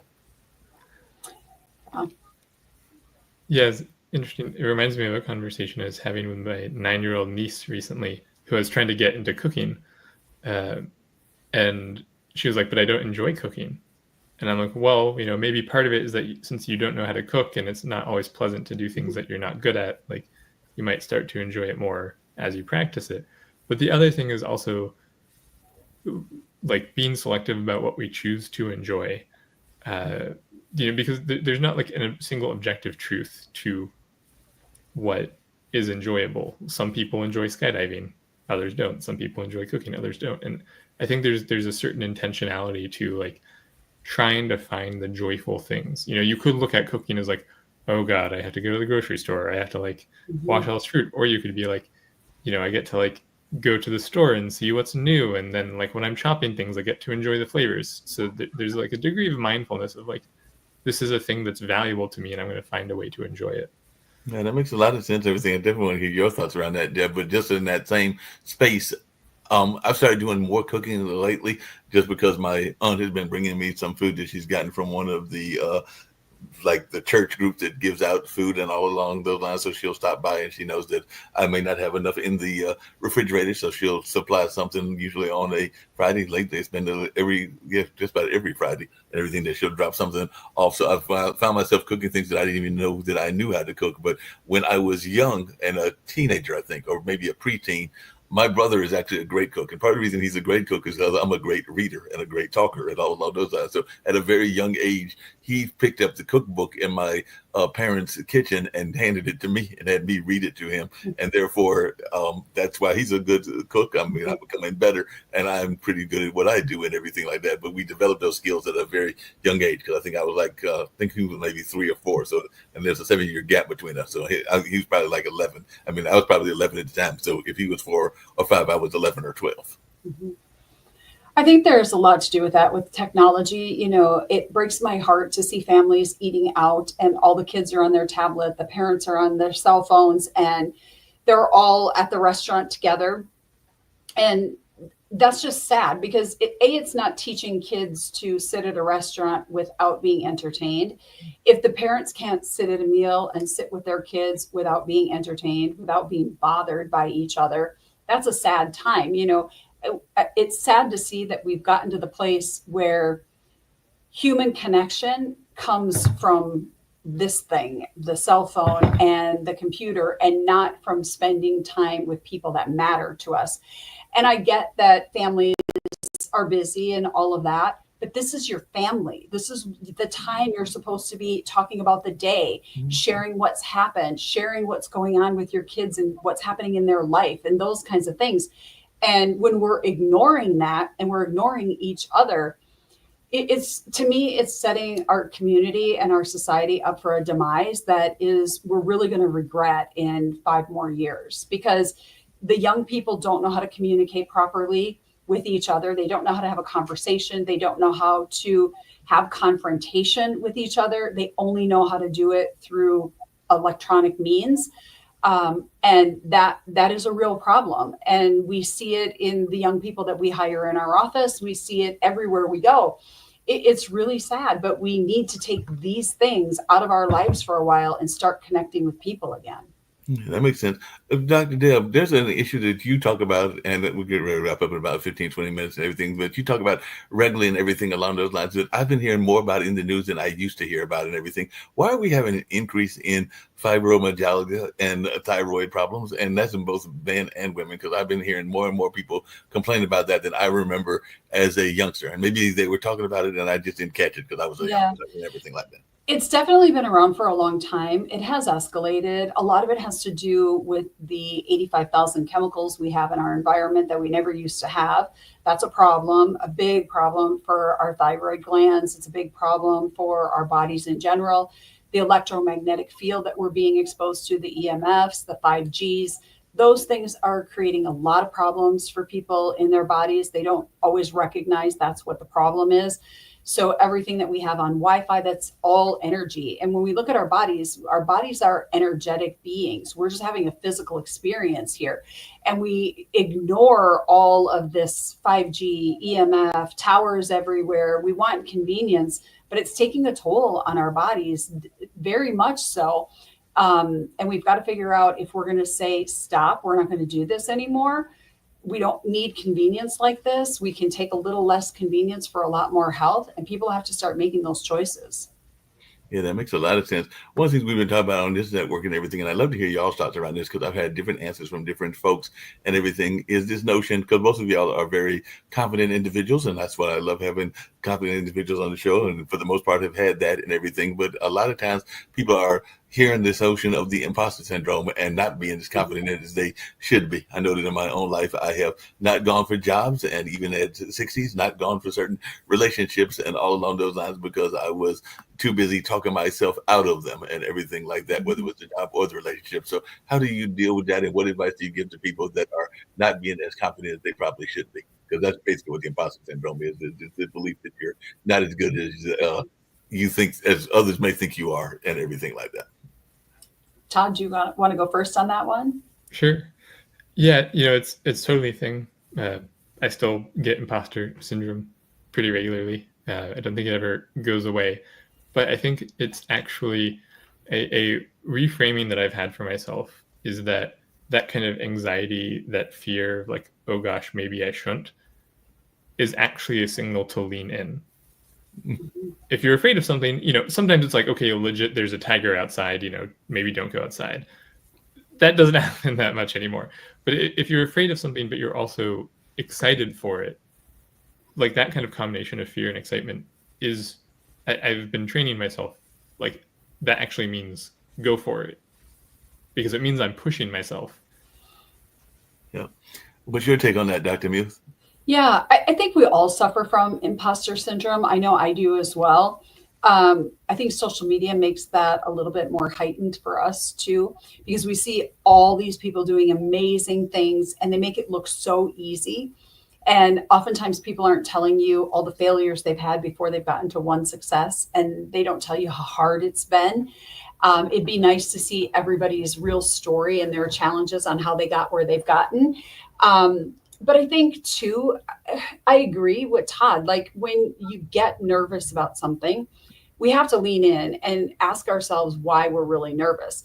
I oftentimes, want to put something out there and then I'm like, if I put that out there, somebody may think this about me, or somebody may question that about me, or they're not going to trust me here.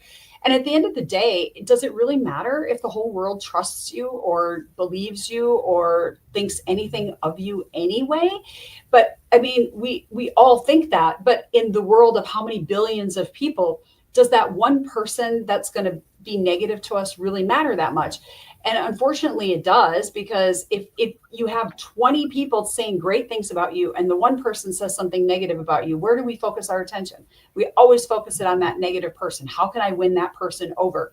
When we should be focusing on the 20 people that think what you did or said was amazing and made a huge impact for them.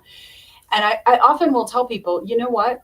All you have to do is connect or influence with one person. Have whatever you have to say affect one person's life, and you will be surprised the ripple effect that it makes in that person.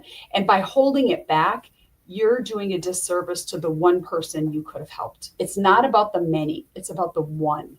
Yeah, the one that you could have helped and everything like that. But how do you know your worth? Because I've got a good friend of mine, and we oftentimes talk about the notion, and I'll start with you, Todd, but I definitely want to hear from you, Deb, as well, of our own worth. Because a lot of times we don't understand our own worth, and sometimes we undercharge or don't charge at all and everything like that. I know that my good friend Ray Pascal, who is a event planner like I am, that's one of my other jobs and everything like that, and he's also a event consultant and an event technician, like he helps put on the events in a lot of various ways and everything like that. But he talks about what he calls the brain drain, which is a lot of people that want to get the advice for free or get the service for free, but don't want to necessarily give you any sort of compensation and everything like that. So how do you avoid the brain drain in general? Because it impacts medicine, because I'm sure people are constantly asking you for free medical advice, and I'm sure people at Todd are asking you for free advice about business and even the climate and everything like that. So how do you avoid what my friend Ray calls the brain drain? That went in a very different direction than I was expecting. I was expecting like personal self-worth, but yeah, I mean, financial worth is interesting. I find that especially in this kind of like consulting type situations, people tend to really undercharge. You know, if you're doing like kind of a salaried position, there's pretty like, you can look at the market and kind of see what that role is worth. But in these cases where it's like, you know, I want you for like 1 hour, people tend to think of it in the same way that they think of a salaried job. Like if someone doing this on a salary earns $30 an hour, I should charge $30 an hour for consulting. But what I have advised friends in this position and try to do for myself is to double what you would consider normal for a salary, because there's so many other kind of costs that go along with doing it as a one-off thing. You know, you have to account for the time around it and the instability of that revenue versus, you know, doing it for 8 hours a day. I always remember, I think it was Thomas Edison who was like, you know, this client's upset at me for charging like $10,000 to fix something when I just like walked up and like hit it with a hammer and it worked. And he was like, yeah, you know, I charged you like $1 an hour to like hit it with a hammer, and I charged you the other $9,000 to know where to hit the hammer. Yeah. That makes a lot of sense and everything. It's interesting you said that, because we've been having that conversation with my cultural arts center and all along those lines, because there are there's two history tours, one that is done by an outside group and everything like that, and they charge in the multiple $100s and everything along those lines. And then we're thinking about doing one as well. It won't be as detailed because there's more of a theatrical kind of presentation and all along those lines. But we've been contemplating the cost and everything like that. And there are some people that are like, a few $100s is too much, and there are others that are like, hey, but it's your time. To your point, Todd, it's your time. It's the fact that you got to know this history component that you're talking about, and all along those lines. So you need to pay something that comparable. You might not want to charge the maximum amount, but you do want to charge something that is a fair amount. You also don't want to be too cheap for yourself. So I think we're going to probably settle somewhere in the middle, like a $100 or $150 range or something like that, but maybe not necessarily the $500 range that the more theatrical presentation does. Yeah. I agree with you, Todd. I think people underestimate themselves quite a bit, and they want to undercharge, especially when they're starting out, because they want to attract clients, and they think if they charge less, they'll attract clients. I tell the colleagues that I teach as well, what type of client do you want to attract? Do you want to attract the bargain client, the one that's looking for the deal, that's going to nickel and dime you for everything that you do? Or do you want to attract the client that's ready to invest in themselves and they respect your knowledge and your time for helping them along the way? Because either way, you're going to do the same amount of work, but I will guarantee you, you are going to work 10 times harder for the client that is not wanting to pay you a lot of money. And the client that's paying you a lot of money, you will not work as hard for, because they will actually work for themselves as well. And it's really a challenge sometimes to get people to understand that. I think we all want to serve, and we all want to share our knowledge and information with as many people as we can. But at the end of the day, our businesses cost us money. It costs me money to have a team of people that can help my clients. They don't come for free. They want a nice salary. They want great benefits. They want all of the things that everybody else offers to them to work as well. And if I have a bunch of people that work for me and I'm paying them hardly anything, is that going to be the person that you want to serve your clients? And at the end of the day, it usually isn't, because those people don't care about what they're doing if they're not making much money. I wouldn't. If I was getting paid $10 an hour to do a very high level job, would I give 110%? No. But if I'm paying that employee $30, you're darn right I'm going to give you 150% then to your clients, because I'm being compensated for what I do and what I bring to the table. And I think people have to look at that. It's what kind of service you want to really deliver. And you can always deliver free services to people who can't afford it. You can do podcasts like this. You can write books. You can do Facebook Lives. You can put information out on social media. You can give away free booklets and things like that on your website. There's all kinds of things that we can do to help those people who can't afford your services to get the same type of thing that they're looking for. But at the end of the day, you have to really value yourself and your team and be willing to charge what you're worth. Yeah, that makes a lot of sense. But the other thing that goes on, and this probably is going in another direction that you're expecting, Todd, and all along those lines, is what do you do with those people that are the opposite of the ones that I'm talking about, that are the brain drain folks? But you also got people that are wanting you more involved in their mission than you are involved in your own mission. I call them the dream stealers and all along those lines. So Todd, I'm imagining there have probably been people that had other businesses other than your businesses that you've done, but they wanted you to buy into their vision and not necessarily see how your own vision played into their vision. So have you faced that, and how have you dealt with that, where people wanted to pull you into their vision? I'll need to think on this a bit. Maybe you go first, Ed. Okay. Yeah, it's very easy for people to look at what you've done and see your knowledge and see your expertise and think, all I have to do is tap into that person's knowledge and expertise, bring them into my team and copy what they've done. And I'm going to have an amazing business by doing that. Well, that's not always the case. And I've had a lot of people who've asked me to partner with them and do things with them. And at the end of the day, it doesn't serve my initial mission that I wanted to do. And now I'm being distracted from what I should be doing because I'm giving this person all the attention. And at the end of the day, that person that wants your attention really doesn't want to compensate you for it anyway. They just want to tap into your brain. And they want to skip to the head of the line. They don't want to do all the work. They don't want to do all the things that they need to do. They want to tap into your brain, have you tap into their business, make their business great, and take all the energy from that. I'm willing to help people, but I am not willing to do all the work for them. I'll give you knowledge, I'll share it, but you got to show me on your side that you're going to put some effort into it. If you put some effort into it, I'll put more effort into it. If you're not putting forth any effort and you're just tapping into my knowledge base, I'm not willing to give you my energy anymore then. Yeah, that makes sense. Todd, just to put it in a different context, there have been, even to the point of your book about corporate espionage and corporate sabotage and everything, there have been a number of cases, and I can't think of them right now and everything, where later after the research was done, we found out that the person that is the face of the organization was not the person that created the idea and everything like that. So that's kind of what I was talking about. It's like the people that are like not... They are seen as the face of the organization, whether that's in the computer world or other worlds and everything like that. But then if you do a deeper dive, you find out that they weren't the person that were the brainchilds. And that's what I meant by stealing the ideas. Yeah. I mean, yeah, Tesla's a famous case. I think it was like Martin Eberhard founded it, and then Elon kind of funded it and has become the chair. And I mean, on one hand, I think erasing history like that is not cool. And also, different people have different skills, and very few people have both the like technical skills to like invent something and the social selling skills to be the face of an organization. And so I think it's actually quite healthy to recognize that those are different people, and like that's the inventor, that's the person who now runs the business, as long as people are acknowledged and giving credit for that. Somebody has to be the visionary, right? And visionaries are usually not good operators. They're visionaries. They're up here loving everything, but they're not the person that puts pen to paper to make it all happen and coordinates everything and makes sure that they have the right team in place to get the product to market.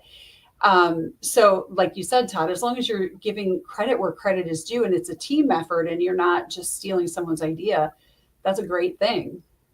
No, and I would agree with you that there are visionaries, and not everybody is a visionary. And so you do have people that are visionaries. Where I have the frustration is where the visionaries don't acknowledge the people that were the founders or some of the other people. I mean, we even see that in certain history things as well. So where people are not acknowledged for being the founders of a movement and everything along those lines. I mean, if I was to even use, and I know that both of y'all are from the European American background, but I primarily African American, even though I have some Native American ancestry and some other bloodlines that flow through me and everything like that. And there have been a number of cases where there have been, later we found that they were Black inventors, but they were somebody else that got the credit. I mean, there's a famous case around the North Pole as to who actually got to the North Pole first, whether it was the one that is given the credit or whether it was the Black person that was going with him and everything like that. So there have been a number of those kind of cases. And that's where I have a issue when they're not, where they kind of like, erase people from history. So that's my issue in those cases when it happens, but it doesn't happen all the time. But I've even had friends of mine that have wanted me to go into business, and they've even been in the same ethnic community as me, and then they wanted me to be kind of like the face of the organization or the person in the organization, but they really wanted me to buy into their vision and not necessarily go into my own vision of where I want to go and everything like that. So that's the other problem that I have with it, where people kind of like want to kidnap your dreams and make it their dreams, make their dreams your dreams. Yeah, I think you need to stay true to yourself in things, you truly do. There's a lot of patent theft out there, a lot of people that steal each other's ideas, especially back in the day. I know my husband's grandfather had invented what we know as a blinker these days on the cars. And his idea was stolen. It was patented by somebody else, and he never was compensated for that kind of idea. But a lot of things like that happened back in the day, and they still happen today. Different countries steal our ideas. They steal our intellectual property. You could be working with somebody alongside of them that you trust, and they steal your intellectual property and go and produce something that you might not have ever produced with it, but it was your idea in the first place. And those things happen, and all you can do is try to protect yourself as best you can. And I always look at it and say, you know what? The universe, our creator, provides for us what we're supposed to do. And it was either meant for you to do it or it was not. But if it was not, it's because something else was bigger. Something else was in need of your time and your energy and your focus. And you can't always look at it as a negative thing. We have to look at it from a positive aspect too. No, that makes a lot of sense looking at it from a positive aspect. And like you were saying, I got a number of friends that are in the film and movie and music industry. And we know that there have been tons of cases of things that have been stolen from the various folks in those industries, whether it was a story idea or a film idea or a number of other ideas. And then they're looking up there and going like, I could have swore that I wrote that movie or that I had a similar like movie. And then they can either try to pursue it or not pursue it in terms of the legal ramifications and everything like that. Like I said, you're going to wrap up. Can I try to wrap up by the 6 o'clock hour and everything like that? But I did have a couple of quick questions and everything for everybody and all along those lines. One, and some of these are lighthearted questions, but Dr. Muse, were you rooting for the Brewers like I was? And if so, were you as disappointed as I was and everything along those lines? Because I was definitely hoping that they were going to win, and I was not a happy camper. Or are you not a baseball fan? I am not a sports fan. Of course, I would always love to see Wisconsin sports people win, but I am not a sports fan, so I don't really root for any of them, I'm afraid.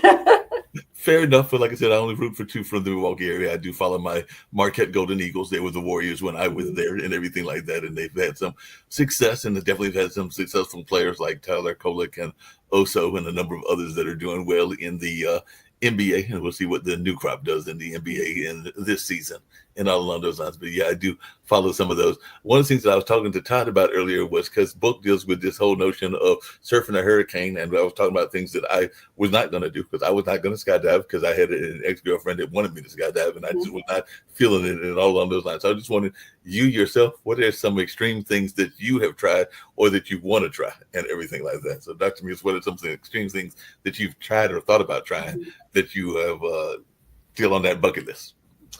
So I am terrified of heights, but I actually zip lined in Costa Rica, as scared as I was to do it, but it was one of the most amazing things that I ever did. So that is, challenge. I try to challenge myself when I have fears, whenever I can. But I love to try new things. I love to travel. I love to try new things but heights are definitely one of those that are out there. I'm with you. I don't think I could jump out of a plane. Just not going to happen. I can't do that one. As much as I would like to think it would happen, it's not going to happen on my bucket list. That's for sure. Yeah, it's going to happen on mine either. Todd, you mentioned that you did try the skydiving. What else is on that bucket list that you haven't tried yet that is still on your bucket list? Yeah, so I did. I am also afraid of heights. I skydived once to cross it off my bucket list, and the instructor literally had to kick me out of the plane, and I was screaming for the first solid minute. So glad I did it in hindsight. That's actually an interesting question. And, I think the kind of social media response would be like, oh, I travel or whatnot. But thinking of that kind of honest vulnerability that we were talking about earlier, now that I finished my book, I'm in kind of like a creative slump of trying to actually figure out what I want to do next. Well, you mentioned that you might want to do a movie, so maybe you'll do the movie yourself. It's like you did the book yourself, so maybe it's that you do the movie yourself as well. But it is a heist movie, so that might be a little bit more expensive venture than you want to try. But you did raise a successful Kickstarter, so maybe instead of a $10,000 or $100,000 Kickstarter, it's $1 million Kickstarter. So because I know movies are not exactly cheap, but then again, it was Blair Witch Project, which was done on a shoestring budget and was a horror film. So maybe there's a way to do it in a shoestring version. We always have AI. Kind of personally opposed to using AI for creative projects, but is that because you feel that they take away from the creativity? It's more so that the way that they were founded. I think using AI as a creativity enhancing tool, as of itself, as a technology, that's fine. But because of the way that they made these models by, stealing artists' work without compensation, I choose to not financially support organizations that have committed this theft. There's actually some crazy cases happening in court right now where the AI companies are being sued for literally billions of dollars for mass scraping without permission. Yeah, I think I've heard of some of those, some involving musicians and even some involving actors, because I know there's that big actor strike, and part of that was what you're talking about, is this notion of AI using the images and all along those lines, even though they didn't have the permission to use it from famous movies and everything like that. So yeah, I've definitely heard about those cases, so I can understand that fear, and even in the university setting. So Dr. Muse, what's your take on that? Because I know even on the university setting that a lot of people are concerned about the students using AI too much, ChatGPT or a number of other things. Yeah, I teach for one of the naturopathic schools in Indiana, and it's interesting to see the students. You can tell when students present assignments that are done by AI. I even see a lot more in my employees that I'm hiring, people that I'm interviewing, and I challenge them a little bit and I give them a little project and they give me back an AI project. And then when I talk to them about it, they have no idea what they submitted because they just did it with AI for, as quick as they could. And they submitted it to get the project done. And they never thought anybody was going to ask them about the project. And how are you going to do this? How are you going to accomplish this? And they're like, what are you talking about?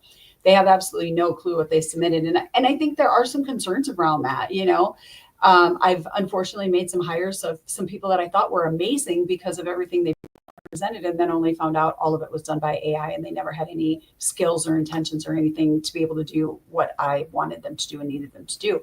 And I think, unfortunately, our students are going to end up doing the same thing. Their kids are going to figure this out, how to give all their assignments in, get really great grades, but they really haven't learned anything. And then they're going to get out into the world, and we're going to have to teach them all over again because they never learned anything in the first place. And that's the sad part of it all. So if I'm hearing you correctly, you've run across AI resumes, because that's what it sounds like you're talking about. AI resumes and AI driven projects. So I recently hired a business development person, and I gave them a project before I hired them and said, I want you to put together like a 90-day plan of show me how you're going to improve the business. What are you going to employ? How are you going to do that? What's it going to look like? And I got back this amazing page, what they were going to do. And it was a little aggressive, like, we're going to grow your business by 15% in 90 days. And I thought, well, that's a little aggressive. I get that. And maybe you're just an aggressive person. But at the end of the day, it was completely AI driven. The whole thing. And when we finally hired her and we had conversations about it, and I kept bringing it back up to her, she kept looking at me like this blank slate, like, what are you talking about? And I pulled the paper out and I'm like, you submitted this plan to me. This was the plan we were working off of. She's like, I didn't create that. And I was like, okay. Wow. Yeah. So I think we're going to see a lot more of that, unfortunately, with people. Yeah, you worked in that field, Todd. Are you running into that as well, where there's like these AI creations, business plans, and stuff like that? Because that's basically what she's talking about. So that's in your lane of work that you've done. So I was wondering if you run across these as well. Yeah, I have not personally run into the situation of like people submitting like AI applications. That's wild. But I mean, I can totally see that that's a thing that we have to contend with now. Mm-hmm. At where I work now at Nextracker, which makes solar panel trackers for grid scale solar plants, we do use AI, but in a kind of a positive force multiplier way, like an exoskeleton that makes you more powerful. Mm-hmm. So when we're designing these really big solar power plants, it's gigawatt scale. It's thousands and millions of solar panels, and so to have like a human go through and like kind of design each thing panel by panel, the clean energy revolution is never going to happen if we're doing that. So right. We use computer and machine learning AI to help optimize and design these power plants at these large scales, which helps drive down the cost of clean energy for everyone. Yeah, that makes sense. Everything. The things I get everybody to answer at the end of these shows. And by the way, this has been a fascinating discussion. I've enjoyed both you, Todd, as well as you, Dr. Muth, and everything along those lines. But get everybody to answer at the end their notion of a message of positivity for the global audience, because this network, Pod TV, is considered a global network, and all along those lines, and ways that you can be contacted, and anything that you might have not gotten to say that you wanted to say, this is your opportunity to do that as well. So let's see, ladies first or guys first? Ladies first. So I'll start with you, Dr. Muth, and everything like that. So if you got anything that you wanted to get to that you didn't get to, and all along those lines, your message of positivity for the globe, as well as anything that you want to share about how you can be contacted. So I would say this, the message that I would love to leave with people is that things are never as bad as they seem, right? It's simple, but it is true. It is never as bad as it seems, and it only takes one person to make a significant change. Look at all of the inventions that we've had. Henry Ford, Thomas Edison, it took one person, and you could be that one person. So don't ever give up, and don't ever think that you're so small that your idea can't impact the world, because it can. It can make a huge difference in the world. And just keep sharing and keep going, because the world needs it. The planet needs it. Our humans in this world need what every single person here has to give. If people want to contact me, they can reach out to me on social media. They can find me at Deborah Muth at Facebook. Our clinic information is serenityhealthcarecenter.com and Serenity Healthcare Center at all the social media pages. But feel free, if you're a woman that's suffering from a chronic illness and you're looking for a community, I host a free online community in Facebook called She Knows. And you're more than welcome to join and participate. And we will support you and help you in any way that we possibly can. Appreciate you and everything. Todd, anything you want to share in terms of a message of positivity, how you can be reached and all along those lines, and anything that you may not have gotten to, even though we did cover a number of the things in this conversation, but anything that you didn't get to that you'd like to share? Yeah, building on that, the idea of the power of the individual to make these changes, I think is the power of the community and the things that we can accomplish together. And so often the people around us are afraid to act or not sure what to do. And so we as individuals can provide this kind of lightning rod of like, hey, I have this idea. Here's this thing that I want to make happen. Like I'm going to just put a box in front of my house, call it a little free library, and let people like swap books. And then that idea will spread and spread. And soon there's a global network of little free libraries. And all of these moments where just like we can encourage and mobilize and excite hope in other people to make these changes, because we are more powerful together. And as we mentioned, I'm the author of A Hopeful Climate Heist, How to Surf a Hurricane. So if any of these messages resonated with you, you can learn more about the book and also find how to contact me at howtosurfahurricane.com. Appreciate that and everything. So that was the last question, but before I play the commercial, which will be the absolute last thing and everything along those lines, any positivity messages that y'all have around educators? Because the commercial that I'm going to play, and I may play the Adobe one as well, depending on whether I'm at the 2-hour mark or not, but it's revolving around education and around teachers, but also the support staff around teachers, be that the cafeteria worker, the janitor, the guidance counselor, or a number of others as well. So any message that you have, and you kind of did one earlier, Todd, but I'd love to hear it again and everything as to the importance of education in your own lives and everything. So I'll start with you, Deb, and then close out with Todd and then play the commercial. Education has been so huge for me. I was not always the best student. I was the party girl in high school. I remember my principal coming up to me when we started senior year and saying, when am I going to have your dropout papers on my desk? And that could have really devastated me, but I'm a rebel child. So I was the one that was like, screw you, I'll show you, I can graduate. I have no problem with this, and I will make something of my life. I would say this, educators have a bigger impact on us than we ever think. And you don't always know what you're going to say that's going to encourage somebody or discourage somebody. So I'm grateful for our educators. I have learned so much over the years. I have so many initials after my name. I just keep learning more because I love learning, and I love what learning has opened up for me in the world.